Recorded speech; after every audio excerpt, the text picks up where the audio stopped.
UFC 238 went down Saturday night in Chicago, and the two championship fights on the top of the card definitely lived up to expectations. In the main event, Henry Cejudo becomes the 7th two-division champion in UFC history, 4th simultaneous two-division champion in UFC history when he captures the bantamweight title to add alongside to his flyweight belt with a third-round TKO of Marlon Moraes. He was down early in this fight, had a rough first round, but managed to make adjustments and come back and get the finish in the third. And now Cejudo has many options across two weight classes. If he's going to defend that flyweight belt, I definitely think the winner of that upcoming Joseph Benavidez versus Shusuke Formiga matchup makes a lot of sense for him if he wants to defend there. If he's going to do it at bantamweight, he made some interesting call-outs after the fight, mentioning Dominic Cruz, Uriah Faber, Cody Garbrandt. I don't think any of those matchups are realistic for him next. None of those fights seem to line up for the title. Maybe Cruz if you're going to pick anyone of that group, but nonetheless, I think the person who deserves that title shot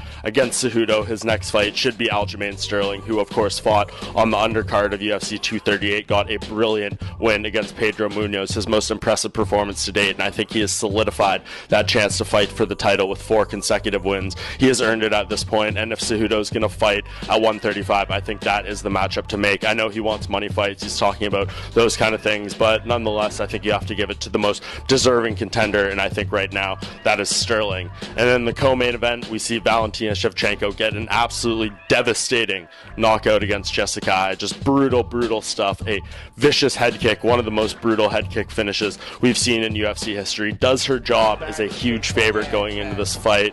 Handled Eye pretty easily and then got the highlight reel finish. A huge win for Shevchenko, and this is going to do a lot for her title reign. Going to generate a lot of interest and excitement around her going forward. And the thing that's different about her, though, is not too many options going forward in terms of exciting matchups.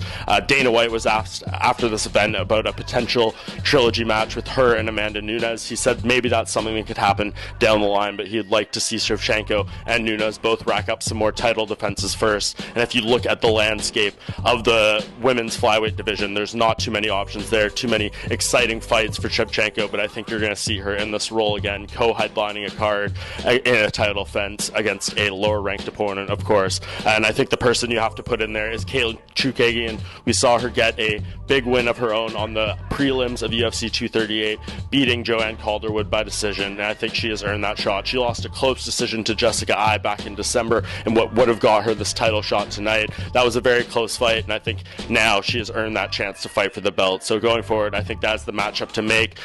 Shevchenko said she wants a rather quick turnaround fight in 3-4 months, and I think if Chookagian could be ready for that, that would be a matchup that makes sense for the women's flyweight title.